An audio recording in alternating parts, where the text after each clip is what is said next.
The xenobiology lecture hall fell silent as Talia Roan pushed through the reinforced doors, her boots echoing against the metallic floor.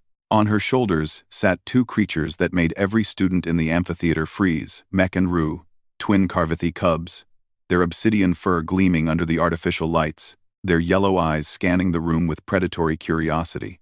Professor Xylith's 6 eye stalks retracted in shock.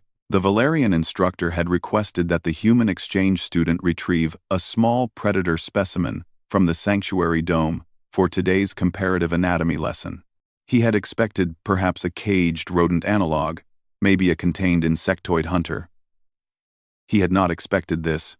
Miss Roan, Xylith's translator box crackled with barely controlled alarm. Those are Carvathy juveniles. Category 5 apex predators. Where are the containment fields? The sedation protocols? The safety barriers? Talia grinned, reaching up to scratch Mech behind his tufted ears. The cub, already the size of a Earth mountain lion despite being only 6 months old, leaned into her touch and produced a sound halfway between a purr and a growl. Oh. These guys? They're totally safe. Professor. Mech and Rue have been my roommates for 3 weeks now. A collective gasp rippled through the 67 students present. A Quilarian in the front row actually fainted, their crystalline body chiming against the floor. 3 Hectarian students activated their personal shield generators. Even the normally stoic Drachnids shifted nervously, their carapaces clicking with anxiety. Roommates, Xylith repeated, his tone suggesting he was reconsidering his species' decision to allow humans into the galactic university system. You have been cohabitating with Category 5 predators? Well, yeah. Talia walked down the amphitheater steps with the casual confidence that had unnerved her classmates since orientation. Mech and Rue shifted their weight as she moved, perfectly balanced, their claws retracted against her shoulders. Their mother was killed by poachers last month. The sanctuary was overwhelmed, and I volunteered to foster them until they could be relocated to the preserve on Carvath Prime. She reached the demonstration platform and, with practiced ease, lifted Mech from her right shoulder and set him down. The cub immediately began exploring, sniffing at the holographic projector with interest. Rue remained perched on Talia's left shoulder, watching the room with an intelligence that made several students edge toward the exits. You volunteered, Chilith said weakly, to foster apex predators, alone, in your dormitory. My suite, actually. They needed the extra space. Talia pulled out a datapad. I've been documenting their development. It's fascinating stuff, Professor.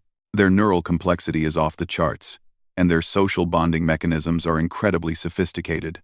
Want to see? Before anyone could object, she activated the pad's holographic display. Footage appeared in the air, Talia playing what appeared to be a complex game of strategy with the cubs, using hand signals and color-coded tiles. Mech and Rue responded with obvious comprehension, their movements deliberate and coordinated. This is from yesterday, Talia narrated. They've mastered 17 different command sequences and can solve puzzles rated for adult Drachnid intelligence.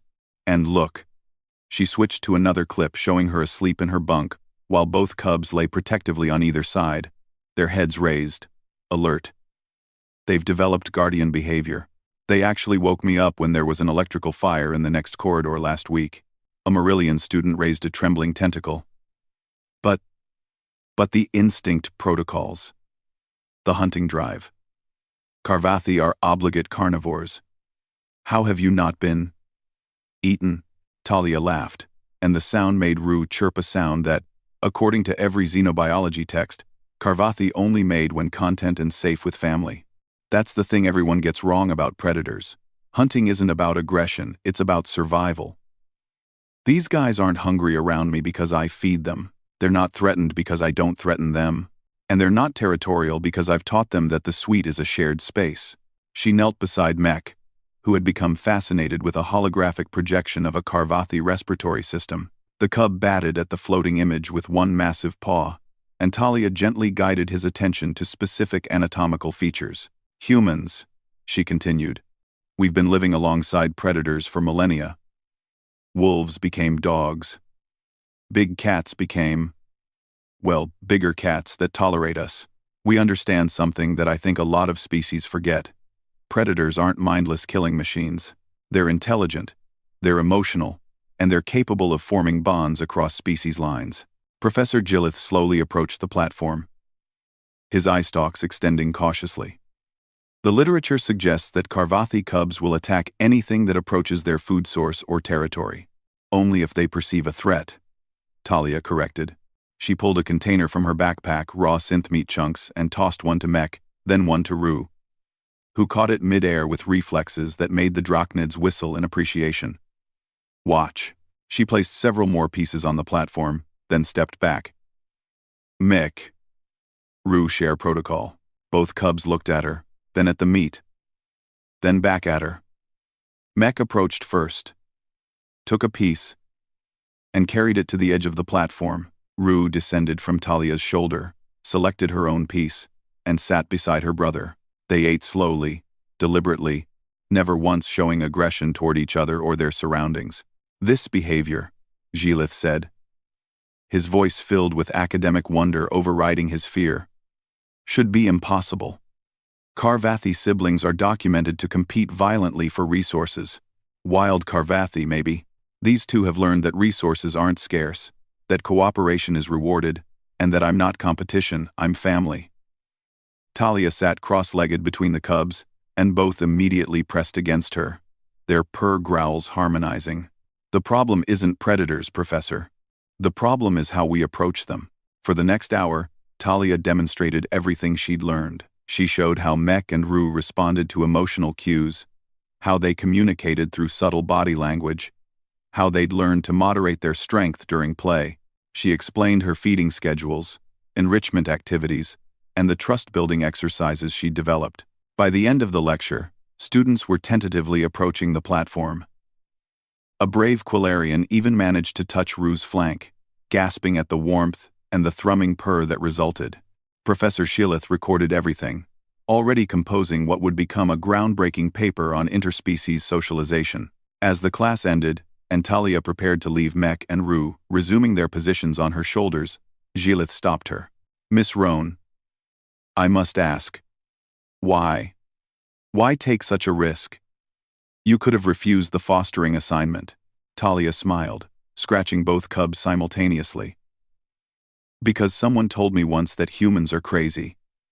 That we'll pack bond with anything. That we'll look at the galaxy's most dangerous predators and see friends. She shrugged, causing both cubs to adjust their balance with practiced ease. I figured I'd prove them right. She walked out of the lecture hall, two apex predators perched on her shoulders, leaving behind a room full of students who would never quite look at humans or predators the same way again. And in the sanctuary dome, 3 more Carvathi cubs had just arrived, orphaned and alone. The staff looked at each other, then at their communication logs, then unanimously sent a message to one Talia Roan's personal terminal. After all, if anyone could do the impossible, it was the human who'd taught predators to be family.